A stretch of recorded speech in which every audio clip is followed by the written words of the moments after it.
शांतिनगर गांव अपनी हरी भरी वादियों और शांतिपूर्ण जीवन के लिए प्रसिद्ध था। यह गांव अब तक कभी किसी बाहरी मुसीबत से प्रभावित नहीं हुआ था। लेकिन गांव का जंगल, जिसे लोग काला पंख का जंगल कहते थे, हमेशा रहस्यमय घटनाओं के लिए जाना जाता था। गांव के बुजुर्ग अक्सर बच्चों को चेतावनी देते थे। तुमने सुना है ना, उस जंगल में एक श्रापित आत्मा रहती है। उसकी काली पंखों वाली आत्मा जो किसी को भी पकड़ लेती है उसे सजा मिलती है। कोई भी वहां जाता है वह लौटकर कभी भी सामान्य नहीं रहता। बच्चे डर से कांपते, लेकिन अर्जुन को यह सब बकवास लगता था। अर्जुन एक निडर और समझदार युवक था, जो हमेशा तर्क से ही चीजों को परखता था। ये सब बस एक डरावनी कहानी है। अगर मैं उस जंगल में जाऊं तो सच्चाई पता चल जाएगी। गांव में धीरे धीरे अजीब घटनाएं घटने लगती हैं। पहले तो किसान की गाय गायब हो जाती है। किसी ने भी उसे नहीं देखा, लेकिन गाय की आवाज जंगल से आती है। दूसरी, कुएं के रोने की आवाज। रात को कुएं से किसी के रोने की आवाज सुनाई देती है, लेकिन कोई नजर नहीं आता। फिर मंदिर के घंटे खुद बजने लगते हैं। मंदिर के घंटे अनायास बजने लगते हैं, जैसे कोई अज्ञात शक्ति उसे चला रही हो। ये सब आत्मा की हरकतें हैं। हमें अब जंगल से दूर रहना चाहिए। डर से कुछ हासिल नहीं होता, मोहन। ये सिर्फ भ्रम है। मैं इस सब को सच्चाई के रूप में साबित करूंगा। अर्जुन ने ठान लिया कि वह इस रहस्य को हल करेगा और जंगल की सच्चाई को सामने लाएगा। अर्जुन, तू इसे नहीं समझ रहा। वो जंगल श्रापित है। जिन लोगों ने वहां जाने की कोशिश की वे पागल हो गए। अगर हम हमेशा डरते रहेंगे तो कभी सच्चाई तक नहीं पहुंच पाएंगे। मुझे जाना होगा। अर्जुन अकेली मशाल और धनुष लेकर जंगल में प्रवेश करता है। जंगल में अर्जुन को बहुत अजीब सी फुसफुसाहट सुनाई देती है। पेड़ों की शाखाएं झूम रही होती हैं, जैसे कोई अदृश्य हाथ उन्हें हिला रहा हो। वह एक प्राचीन खंडर में पास पहुंचता है, जहां प्राचीन मंत्र लिखे हुए होते हैं। अर्जुन महसूस करता है कि कुछ बहुत पुरानी शक्ति इस जगह से जुड़ी हुई है। अर्जुन को जमीन पर एक काला चमकता पंख दिखाई देता है।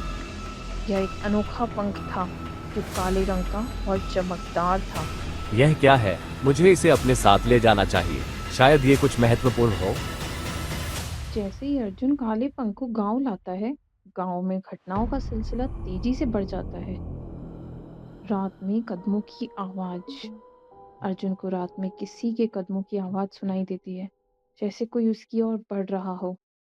और जब वह दर्पण में देखता है तो अचानक उसे अजीब परछाइयां दिखाई देती है। लोग अजीब अजीब बीमारियों के शिकार होने लगते हैं और खेतों में फसलें सूखने लगती है। अर्जुन के खेतों में फसलें तेजी से लहलहाने लगती हैं और वह अमीर होने लगता है। लेकिन यह सब पंख के कारण था। ये सब तेरे काले पंख का काम है। अर्जुन, तू नहीं जानता कि तू क्या कर रहा है। ये तुझे और हमें बर्बाद कर देगा। तुम सब मुझे गलत समझ रहे हो। ये सब मेरी मेहनत और कड़ी मेहनत का फल है। ये पंख मुझे ताकत दे रहा है। गांव में एक साधु आता है और अर्जुन को चेतावनी देता है। यो पंख श्रापित है। इसे लेकर तुम खुद को और पूरे गांव को विनाश की ओर ले जा रहे हो। अर्जुन, इसे जंगल में वापस ले जाकर नष्ट कर दो। मैं किसी श्राप या आत्मा पर विश्वास नहीं करता। ये सब बेकार की बातें। साधु उसे चेतावनी देकर चला जाता है, लेकिन अर्जुन उसकी बातों को नजरअंदाज करता है। आत्मा खुद अर्जुन के घर में प्रकट होती है, लेकिन अर्जुन डरते हुए भी अपने साहस को नहीं खोता। तूने मेरा पंख चुराया है। अब तुझे इसकी कीमत चुकानी होगी। जो भी तुम मुझसे चाहो ले लो, लेकिन मेरे गांव को बर्बाद मत करो।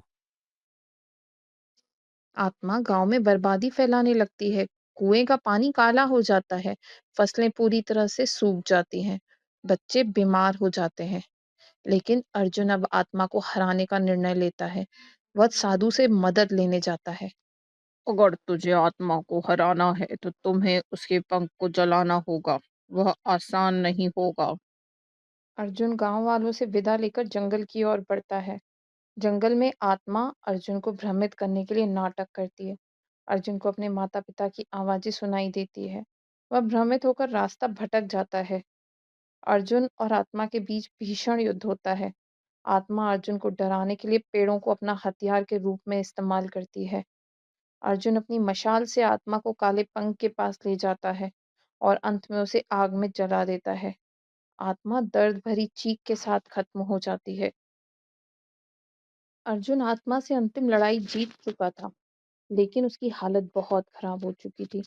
वह बुरी तरह घायल था। उसकी सांसें मुश्किल से चल रही थी। गांव के लोग उसे जंगल से बाहर लाते हैं। मोहन, जो पहले अर्जुन से डरकर उसे रोकने की कोशिश कर चुका था, अब उसके पास दौड़ते हुए आता है। उसकी आंखों में आंसू थे। तूने मुझे हराया अर्जुन, लेकिन याद रखना, हर शक्ति का अंत होता है, चाहे वह कितनी भी बड़ी क्यों ना हो। तुम्हारा अंत अब आ चुका है, लेकिन तुम्हारी शक्ति हमें हमारी हिम्मत दिखा गई है। तुम हमें हमेशा डराने की कोशिश करोगे, लेकिन हम डर के आगे बढ़ेंगे। अर्जुन को गांव के चौपाल में ले जाकर आराम दिया जाता है। उसकी चोटें धीरे धीरे ठीक होने लगती हैं, लेकिन उसकी आत्मा में एक अजीब सी शांति छा जाती है। अर्जुन की वीरता का पता पूरे गांव को पता चलता है और लोग उसे अपना हीरो के रूप में सम्मानित करते हैं। अर्जुन, तूने हमारे लिए अपनी जान दांव पर लगाई। अर्जुन, तूने हमारे लिए अपनी जान दांव पर लगाई। मोहन, डर को जितना आसान बनाओ, उतना मुश्किल वो बड़ा होता है। लेकिन अगर हमें अपनी हिम्मत और विश्वास को बनाए रखना है, तो हमें हमेशा डर से परे जाकर सोचने की जरूरत है। अर्जुन की बातों में गहरी सीख है। गांव के लोग अब समझ जाते हैं कि डर और तर्क का सामना एक साथ किया जा सकता है, लेकिन हमें कभी किसी शक्ति को हल्के में नहीं लेना चाहिए। गांव में अब एक नई शुरुआत होती है। खेतों में फसलें फिर से हरी भरी हो जाती है। कुएं का पानी साफ और स्वच्छ हो जाता है। बच्चों के चेहरे पर मुस्कान लौट आती है। आत्मा का काला साया अब दूर हो चुका था। तो दोस्तों, अगर आप अर्जुन की जगह होते तो आप क्या करते? क्या आप भी उस पंख को अपने घर ले आते? उस आत्मा का साया इतनी ही बहादुरी से कर पाते? मुझे कमेंट करके ज़रूर बताइएगा। और आगे की कहानियों के लिए बेल आइकन ज़रूर दबाइएगा और इस चैनल को सब्सक्राइब करना तो बिल्कुल मत भूलिएगा। कहानी पसंद आई हो तो लाइक, शेयर और सब्सक्राइब करना मत भूलिएगा।